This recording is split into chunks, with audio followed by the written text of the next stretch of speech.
بسم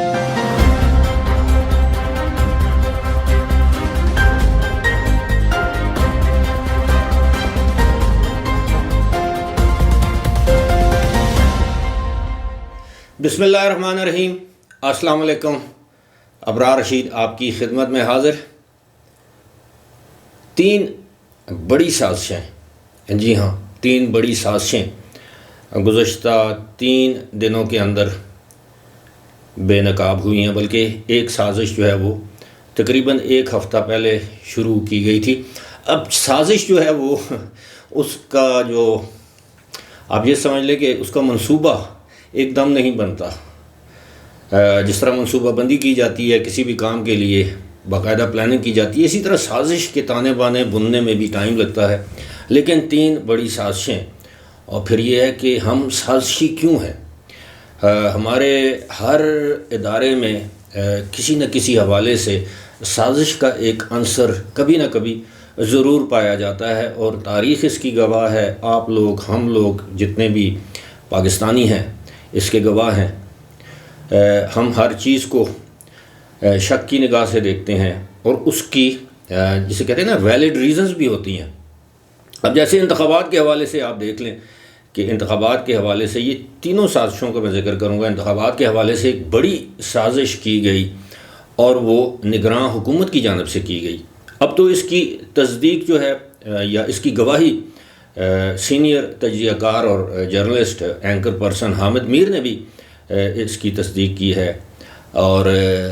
سہیل وڑائچ جو ہمارے محترم ہیں انہوں نے بھی اس کی تصدیق کی ہے، اور انہوں نے تو اشاروں کنایوں میں بات کی ہے کہ انتخابات کو، یعنی جو اب 8 فروری کو انشاءاللہ انتخابات ہوں گے، ان کو یعنی ملتوی کرانے کی ایک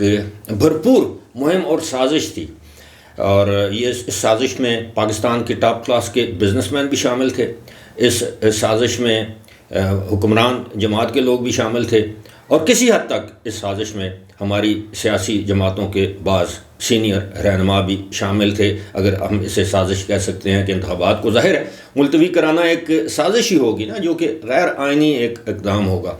اور اس کا ثبوت اب آہستہ آہستہ سامنے آ رہا ہے کہ دیکھیں کہ جب یہ کہا جا رہا تھا کہ دیکھیں جی اسٹاک ایکسچینج اور پاکستان میں بزنس ترقی کر رہا ہے، اسٹاک ایکسچینج بہت اوپر جا رہی ہے، اور جو ہی انتخابات کا اعلان ہوتا ہے کہ بجائے اس کے کہ اسٹاک ایکسچینج مزید اوپر جاتی، آج وہ 2500 پوائنٹ یعنی 2500 پوائنٹس نیچے آ گئی۔ تو قوم کو، نگرانوں کو، اسٹیبلشمنٹ کو، عدلیہ کو یہ باور کرانے کی کوشش کی جا رہی تھی، دیکھیں جی نگران آئے ہیں، حالات سنبھل گئے ہیں، معیشت صحیح خطوط پر درست سمت میں چل پڑی ہے، تو لہٰذا نگرانوں کا جو نگرانی کا پیریڈ ہے اس کو بڑھا دیا جائے۔ اور مزید یہ دیکھیں، یہ بڑی آپ اس بات کو سمجھیں کہ جو ہی انتخابات کا اعلان ہوتا ہے تو اسٹاک ایکسچینج نیچے آنا شروع ہو جاتی ہے، اور کچھ لوگ اب یہ کہتے ہیں کہ جناب یہ ایئر اینڈ ہے تو اس طرح بس وہ سول سرچنگ ہوتی ہے تو بزنس مین اس طرح کرتے ہیں۔ ایسی بات نہیں ہے، انہوں نے پیسہ کمایا اور وقت آنے پر دے ہیو رن، اور اربوں کروڑوں اربوں روپے یا پتہ نہیں اب ڈالرز میں کتنے بنتے ہیں، انہوں نے کمائے، دہاڑی لگائی، اور اسٹاک ایکسچینج کو مصنوعی طریقے سے اوپر لے کر گئے تاکہ قوم کو باور کروایا جا سکے کہ نگرانوں کی حکومت زبردست ہے، اور اس میں اور پھر تاکہ انتخابات ملتوی ہوں۔ جب انتخابات ملتوی نہیں ہوئے تو پھر اسٹاک ایکسچینج نیچے آنا شروع ہو گئی، اور اس میں بقول سینئر جرنلسٹ اس میں کچھ ٹاپ کلاس کے ہمارے نگراں حکومت کے وزیر بھی شامل تھے، جن کو یہ یقین تھا کہ انتخابات ملتوی ہوں گے، لیکن اب ان کی امیدوں پر پانی پھر چکا ہے، یا پڑ چکا ہے، یا اوس پڑ چکی ہے، یا جسے ہم کہتے ہیں کور یا کورا پڑ چکا ہے۔ تو اب انہوں نے چیف جسٹس، کیونکہ اس کے محرک تو وہی تھے جنہوں نے کہا تھا کہ قاضی فائز عیسیٰ نے کہا تھا نا کہ انتخابات 8 فروری کو پتھر پہ لکیر ہے، اور اپنی تعطیلات سے 1 دن پہلے جس رات انہوں نے ٹرکی جانا تھا، یا ترکیے جسے ہم کہتے ہیں وہاں جانا تھا، اس سے 1 شب پہلے یا کچھ گھنٹے پہلے انہوں نے یہ فیصلہ دے دیا۔ اور پھر اس کے بعد دوسری سازش،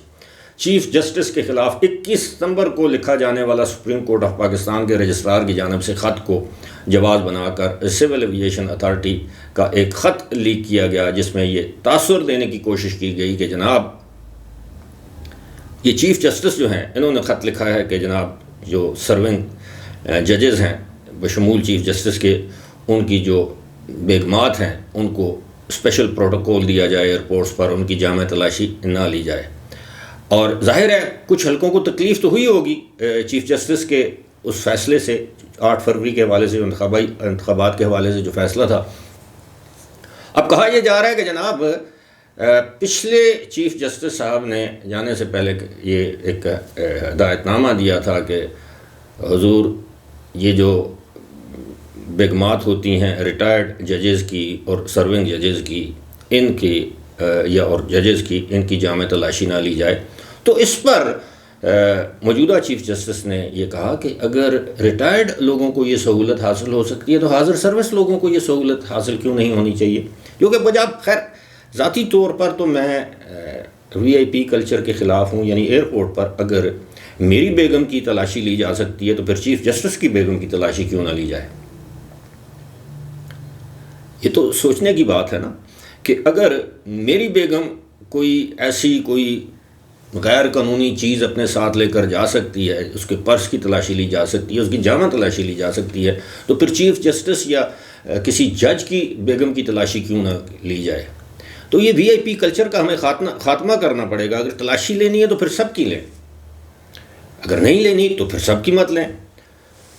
یہ تو ہوگی دوسری سازش جو چیف جسٹس کے خلاف، اور جب وہ تعطیلات سے واپس آئیں گے، اور اس پر سپریم کورٹ کی رجسٹرار، آج کل خاتون ہے رجسٹرار، سپریم کورٹ کی رجسٹرار کی ایک وضاحت بھی سامنے آ چکی ہے، جس میں واضح طور پر یہ کہا گیا کہ یہ اس وقت اس خط کو 21 ستمبر کا لکھا جانے والا خط اور 12 یا 16 اکتوبر کو ایویشن ڈویژن کی جانب سے ایئرپورٹس پر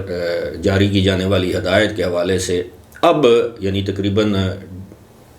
2 ماہ، نومبر اور دسمبر، جی ہاں 2 ماہ کے بعد اس خط کو جاری کرنا ظاہر ہے ایک سازش ہے، اور وہ چیف جسٹس کے خلاف سازش ہے۔ اور کچھ لوگ یہ کہتے ہیں کہ اب چیف جسٹس نشانے پر ہوں گے ان قوتوں کے جن قوتوں کی امیدوں پر انہوں نے پانی پھیرا ہے، اور 2 انہوں نے آرڈر یا حکم جاری کیے تھے جمعے کے دن، اگر آپ کو یاد ہو، ایک جنرل فیض حمید کے حوالے سے ان کو نوٹس کیا تھا، اور ایک الیکشن کی حتمی تاریخ کے حوالے سے۔ خیر تیسری سازش جناب، کچھ ہمارے ملک کے جو یوٹیوبرز ہیں، میں نام لے لیتا ہوں، سینئر صحافی بھی رہے ہیں، ایک شاہین صاحبائی ہیں اور ایک معید پیرزادہ ہیں، اور کچھ اور ہیں جو برطانیہ میں مقیم ہیں جن کا تو میں نام لینا بھی گوارا نہیں کرتا، ایک کینیڈا میں مقیم ہے، میرا خیال ہے اس کا بھی نام نہیں لینا چاہیے۔ اچھا یہ برطانیہ والا اور کینیڈا والا یہ 2 سزا یافتہ ہیں۔ ایک اور ہے جو پہلے ایئر وائی میں تھا، وہ بھی برطانیہ میں کہیں مفرور ہے، روپوش ہے، پتہ نہیں۔ یہ لوگ اب آرمی چیف کا ایک دورہ شروع ہوا ہے جو تقریباً 7-8 دن پر محیط ہے، میرا خیال ہے آج اس دورے کا اختتام ہو جائے گا۔ اس دورے کے دوران army chief general Asim Munir نے امریکہ میں متعدد اہم شخصیات سے ملاقات کی ہے، اور جن میں امریکی وزیر دفاع لائیڈ آسٹن اور امریکی وزیر خارجہ اینٹنی بلنکن، امریکی نائب وزیر خارجہ، امریکی chairman joint chief of staff committee, اور گزشتہ روز انہوں نے امریکی سینٹ کام کے جو جنرل ہیں ان سے ملاقات کی، سینٹرل کمانڈ کے، اور انہوں نے پاکستانیوں سے بھی ملاقات کی، پاکستانیوں سے خطاب کیا۔ اب اس حوالے سے طرح طرح کی بے پرکیاں اڑائی جا رہی ہیں، طرح طرح کے سازشی مفروضوں پر مبنی خبریں پھیلائی جا رہی ہیں جو جھوٹ پر مبنی ہیں، جو لغو ہیں، بے بنیاد ہیں، اور مقصد کیا ہے؟ پاکستان کے آرمی چیف کو بدنام کرنا۔ اور وہ یہ سب کچھ اس لیے کر رہے ہیں کہ آرمی چیف ان کی خواہشات کے برعکس، موجودہ آرمی چیف گزشتہ سال نومبر میں آرمی چیف بن گئے تھے، پھر اس کے بعد انہوں نے جو اقدامات کیے ہیں، ان کا جو ایک ویژن ہے وہ اب وہاں پر امریکہ میں اگر جو ملاقاتیں کر رہے ہیں تو یہ ذاتی پبلک ریلیشننگ تو نہیں ہے، یہ پاکستان کے لیے کر رہے ہیں جو بھی وہاں پر گفتگو ہوئی ہے. اچھا، پھر انہوں نے اقوام متحدہ کے سیکرٹری جنرل سے ملاقات کی ہے، وہاں پر انہوں نے کشمیر اور فلسطین کے ایشو پر بات کی ہے، اس کو اجاگر کیا ہے. فلسطین اور کشمیر میں ہونے والی انسانی حقوق کی خلاف ورزیاں، قتل عام کا ذکر کیا ہے. تو یہ پاکستان کا وہ کیس لڑ رہے ہیں، چاہے وہ آرمی چیف ہیں، تو ظاہر ہے وہ پاکستان کے ایک ریاستی ادارے کے سربراہ ہیں. اسی طرح جس طرح حکومت کا سربراہ وزیر اعظم وہاں پر جاتا ہے، یا عدلیہ کا سربراہ جو ہے وہ چیف جسٹس وہاں پر جائے گا، یا کوئی اور پاکستانی مندوب یا آبزرور وہاں پر جائے گا، یا کوئی بھی سیاسی رہنما جائے گا تو وہ پاکستان کی بات کرے گا. اب وہاں پر ہمارے جماعت اسلامی کے سینیٹر ہیں مشتاق احمد خان، وہ وہاں پر جاتے ہیں تو پاکستان کی بات کرتے ہیں. وہاں پر پاکستان میں سیاسی تفریق کی بات نہیں کرتے، لیکن ان لوگوں کو تکلیف ہوتی ہے. تکلیف اس لیے ہوتی ہے کہ پاکستان اگر ترقی کے راستے پر چلا جائے گا تو شاید عمران خان کو لوگ بھول جائیں گے. بھائی بات یہ ہے کہ پاکستان ہمیشہ ہماری پہلی ترجیح ہونی، اور یہی بات آرمی چیف نے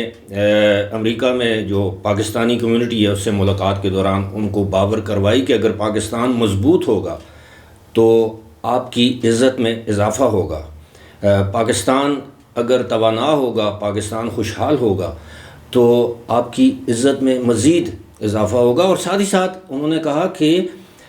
پاکستان کی خوشحالی کی وجہ سے آپ لوگ جو ہیں وہ اپنے ملک کی وجہ سے اچھے طریقے سے پہچانے جائیں گے، آپ کی یہاں پر عزت ہوگی. اور یہ چیزیں ہمارے کچھ نادان، خیر میں دوست تو نہیں کہوں گا، لیکن جو نادان لوگ ہیں جو عمران خان کی محبت میں گرفتار ہیں، اور محبت میں گرفتاری کوئی جرم نہیں ہے، لیکن اس محبت میں اگر آپ پاکستان کے خلاف نفرت پھیلا رہے ہیں تو یقیناً آپ پاکستان کی خدمت نہیں کر رہے، بلکہ آپ پاکستان دشمنی کے مرتکب ہو رہے ہیں. فی الحال مجھے دیجیے اجازت. خدا حافظ.